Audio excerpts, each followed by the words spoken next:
about 2 in the morning, one gentleman standing with two women friends raised his hands and he said, "I'm sorry, Will.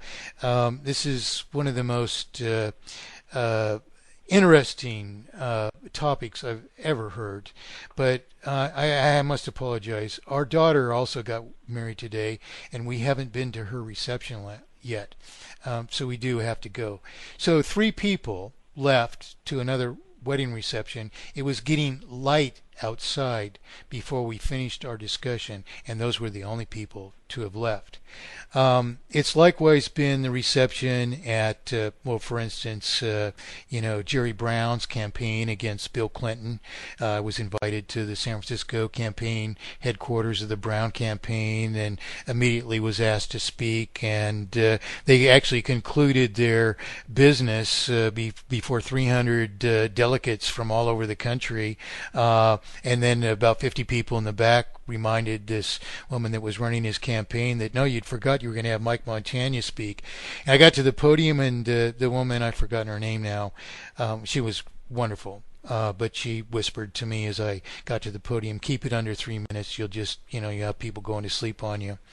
But we had all these people slumping in their chairs, and I began with the quote of Jefferson that we started with tonight and explained mathematically perfected economy in a few sentences, and everybody was sitting up straight. And the next thing you know, a half an hour or 45 minutes had gone by, and an hour and a half later I said, "Well, I was asked to speak for no more than 3 minutes because it had been so late and you'd all flown in from all over the country. And so let's take a break. Everyone stand up and stretch. I see that from the attention of the audience that many people would like to speak with me further. So I'll stay here, and as long as they want to keep the building open, I'll remain at the podium and answer your questions. But anyone who wants to get up and leave and go to their motel room is free to do so now. And then whoever wants to stay will sit back down and we'll continue." And there was probably 400 people there as well, and not a person left the building, and we talked for hours further. So this idea has been around a long time.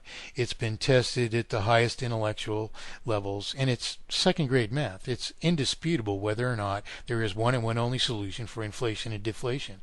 It's indisputable whether or not there is one and one only solution for multiplication of artificial indebtedness by interest. It's indisputable, too, that the banks falsify debts to the banking system, obfuscate our promissory obligations into a falsified debt to the banking system, and multiply it into terminal indebtedness. And when are we going to grow up? Yep. Hey, Mike, I'm going to do the astonishing thing by having you back on this call to complete, I think, another. Here's the challenge, and I know it's a challenge that you've witnessed throughout your entire life. And I'm not referring to the challenge of dumbing down the simplicity of the core essence of what you're presenting, but as those 400 people sat in that audience and listened for hours and hours, they needed somebody in that audience needed to be more than a plagiarist like Steve Zerlenga or these other people who have done the same thing. I think implementing the simplicity of the essence of your idea, because I think it's a subject that is so fraught with the eyes. We all are listening, and I think there's a part of all of us that want to believe in sort of Dorothy's return to her native Kansas home, and that we can somehow get out of this madness, this mad world, this mad inverted movement of energy, inside this matrix that we're living in. And perhaps this whole design that you've received is the answer. And my heart says and my mind says it is. Mm-hmm. I'm going to challenge. Written all over my high school economics teacher. Yeah. As soon as I started to speak. By the way, what was his name? His name was Mr. Otto. I can't remember his first name. He was a fine gentleman. He was teaching the dogma, and when he got caught. I know, but the way you described it, he admitted almost at a first pass that he was wrong. Yeah, which was a great thing. But the reason was, besides, he deserves great credit for that, because that's a genuine teacher. Okay, but here I'm gonna freeze frame this call almost as purely simple as that first thing was with that high school teacher, because I want to leave this call on a good note with the simplicity of that.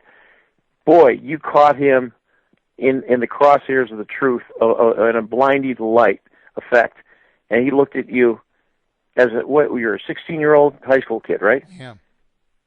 And he admitted, with all of his knowledge, with all of his research, that by God, you, a 16-year-old student, was right. And your peers, your classmates, were all there to witness that. Right. Okay. This call, I just want to say, I want myself, Alfred, Dee Dee, Henry, anybody else who's on this call, to close out this first night with Mike Montagne with the simplicity of that same feeling that first teacher got. Okay. Right. Hear, hear. Can we do that? Hear, hear. And here it is, a stroke of midnight. Amen. Did I do a good job, guys? Yes, you're absolutely fabulous, Fred. And you too, Mike. Mike, thank you so much. But let's close out on the highest of the highest notes and circle the wagons back and take this thing over the pass, okay? Absolutely. I'm here for the long haul, so okay. Watch out, Steven Zarlinga. All right, God bless. Thanks, Mike. Hey, Dee Dee. Thank you all, Al, too. Thank you all. God bless America. Thanks, everybody. Take care, guys. Bye-bye. Thanks again for listening. It's an honor to be heard regarding the most vital matters of our time.